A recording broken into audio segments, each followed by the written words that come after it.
안녕하세요. 오늘은 백옷 신도시에 나와봤습니다. 행정적으로는 시흥시에 속해 있고 바다를 사이에 두고 송도와 마주보고 있는 약 148만 평의 제2기 신도시에 해당합니다. 이 백옷이라는 이름이 조금 독특하죠. 주시경 선생이 세웠던 백옷학당에서 비롯됐다고 하는데, 이곳 백옷 신도시에 서울대 캠퍼스가 예정되어 있어서 붙여진 이름 같습니다. 신도시라 그런지 도로도 잘 닦여 있고 양옆으로 신도시 아파트들이 즐비합니다. 지원시설 용지가 있는 위치는 바다가 보이는 곳에 있습니다. 바다, 바로 송도가 앞에 보이는 바다를 끼고 있는 이번 그 백옷 신도시 비즈 라이프를 소개해 드리려고 합니다. 한번 현장으로 가보겠습니다. 비즈 라이브 현장 바로 건너편으로 송도가 보입니다. 이 송도와 백옷 신도시 사이에 예정대로 백옷대교가 놓인다면 이 백옷 신도시는 정말 새로운 국면을 맞게 될 텐데, 현재는 한강유역환경청으로부터 이제 백옷대교 전면 재검토 통보를 받은 상태이고, 시흥시는 한국유역환경청을 상대로 행정심판 청구를 한 상태입니다. 백옷대교 그 위치가 람사르 습지를 통과하는 노선이라고 환경청에서 재검토를 요청한 건데, 지금 오늘 내일이죠. 내일 선거에서 보면은 지금 현재 여당이나 야당 모두가 다 백옷대교 추진을 공약으로 걸고 있기 때문에 웬만해선 백옷대교는 예정대로, 지금 예정은 원래 2025년이지만 준공일은 딜레이 되더라도 놓여질 것으로 보입니다. 조감도 뒤로 시원스런 바다와 송도가 보입니다.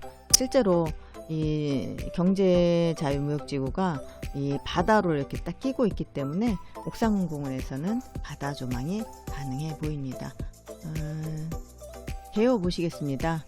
신축공사 그 위치가 백옷동 297-3번지고요. 대지 면적은 약 한 1,400평 정도 나옵니다. 연면적은 12,400평 정도.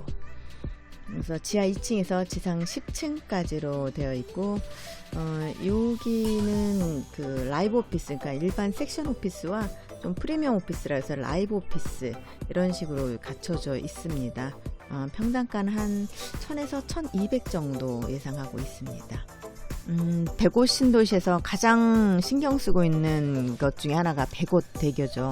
예정대로라면 2025년에 백옷대교는 완공이 되어야 합니다. 그러나 한강유역환경청에서 백옷대교 전면 재검토를 얘기했죠. 이 백옷대교 예정지가 람사르 습지가 있는 곳이라고 합니다. 그래서 시흥시는 한강유역환경청을 상대로 이제 행정심판 청구를 한 상태여서 딜레이 될 수밖에 없는데, 내일 있을 지방선거에서 여당이고 야당이고 모두 공약으로 백옷대교를 얘기하고 있습니다. 그러다 보니까 백옷대교는 결국은 착공이 될 거라고 보여지기는 하는데 차질은 있어 보입니다. 이 백옷대교가 바로 이제 저희 앞으로 나게 되면은 송도와 바로 연결되는 거기 때문에 상당한 영향력이 있겠죠. 시와 국가산업단지가 옆쪽에도 있고, 송도에 있는 SK 같은 경우는 바이오사이언스도 있고 셀트리온 있고 여러 이제 굵직굵직한 사업체들과 직접적으로 연결하는 다리가 놓여지는 거기 때문에 이 시흥시에서는 바라는 입장이겠죠. 시흥하면 뭐 특별할 것 없는 도시였었죠. 근데 신도시들이 만들어지면서 항상 새로운 국면을 맞게 되는데, 지금 위치적으로 보니까 서울대 관악캠퍼스가 한 20분 정도, KTX 광명역도 한 20분 정도, 그리고 그 오이도역 4호선 종착역이죠. 오이도역이 가깝고, 그리고 이제 월곶이 가깝습니다. 이 월곶은 월곶 판교선에서 요걸 타고 가면 이제 판교까지, 그리고 또 강원도까지 갈 수 있는 그런 월곶 판교선이죠. 지금 이 백옷 신도시가 가장 중점을 두고 있는 곳, 아까 말씀드렸듯이 백옷대교 생기는 위치는 바로 위쪽으로 생기게 되고, 이게 한 약 2km 정도에 달한다고 하는데 그게 멀진 않습니다. 이 바다 사이가. 그리고 서울대 병원은 약 800실 규모로 확정이 됐고 아직 캠퍼스는 조금 요원해 보입니다. 그리고 카카오 데이터 센터가 예정이라고 하는데 완공 예정 이거는 2023년은 조금 아닌 것 같고 어쨌든 준비 과정에 있습니다. 이번 비즈라이브 그 평면도 보시면 드라이브인도 있습니다. 드라이브인도 있고 섹션 오피스도 있고 라이브 오피스도 있고 기숙사도 있고 지식산업센터에서 구할 수 있는 모든 구성 요소가 다 있다고 보시면 됩니다.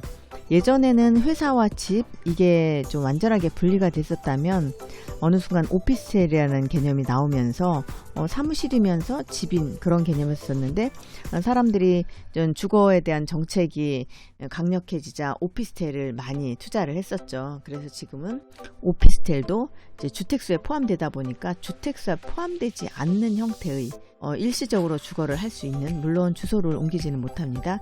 그런 형태의 오피스들이 자꾸 나오게 되는데 그의 대표적인 것이 이제 기숙사와 라이브 오피스입니다. 그래도 기숙사는 주소는 옮기지 못하더라도 일단 귀거를 하고 주택으로서의 어떤 기능을 하는 거죠. 내가 거주하는 것에 대한 기능을 하는 거죠. 근데 라이브 오피스는 말 그대로 오피스입니다. 사무실 안에 욕실이 있기 때문에 아쉬운 대로 샤워도 하고 또 뭐 간이 침대라도 있으면은 휴식을 취할 수 있는 그런 형태라고 보시면 됩니다. 가격대는 말씀드렸듯이 한 1,000만 원에서 1,200만 원 선 보시면 되겠습니다. 드라이브인은 도어투도어도 가능합니다. 이게 드라이브는 되면서 D2D, 도어투도어가 안 되는 그런 드라이브인도 많이 있는데 비즈라이브 같은 경우는 도어투도어가 되는 드라이브인입니다. 이렇게 문 앞으로 하역을 차를 바짝 대고 하역을 할 수 있는 그런 시스템이죠. 그리고 이거 9층이네요. 지상 9층 평면도 10층까지. 기숙사는 전층이 전호실이 복층형 구조로 되어 있습니다. 그래서 실제로 내가 분양받는 면적하고 내가 실사한 면적하고 차이가 많겠죠. 다락 같은 경우는 한 4평 이상 나오니까 상당히 공간을 효율적으로 사용하실 수 있을 겁니다. 기숙사가 전층이 복층으로 되어 있어서 뭐 이런 경우 같은 경우는 지금 몇 층이야 이게. B타입 같은 경우는 다란 면적이 9평이나 되네요. 전용 면적 19평, 거의 20평이죠. 합치게 되면 실제로 내가 실사용하는 면적은 28평이 넘습니다. 웬만한 내가 주거 공간으로 사용해도 전혀 손색이 없는 그런 정도의 공간입니다.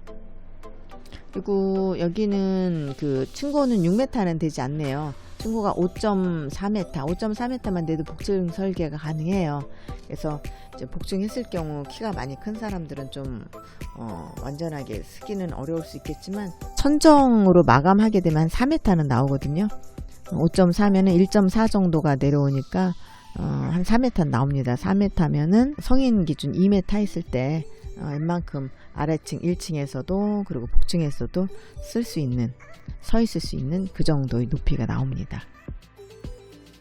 요게 이제 도어투도어 시스템이죠. 바로 차량이 내 공장 문 앞까지 혹은 문 안으로 들어갈 수도 있는 이런 시스템을 도어투도어 시스템이라고 하죠. 그리고 옥상 공원 같은 경우는 그냥 떼약볕이 내려주는 그런 지식산업센터의 공원이 많이 있습니다. 네, 이번 비즈라이브 같은 경우는 그런 부분을 많이 이제 보완을 한 것 같습니다. 요게 보이는 이런 조감도 이런 형태로 나온다면 충분하게 뜨거운 햇볕을 가릴 수 있는 공간들이 만들어질 것 같습니다.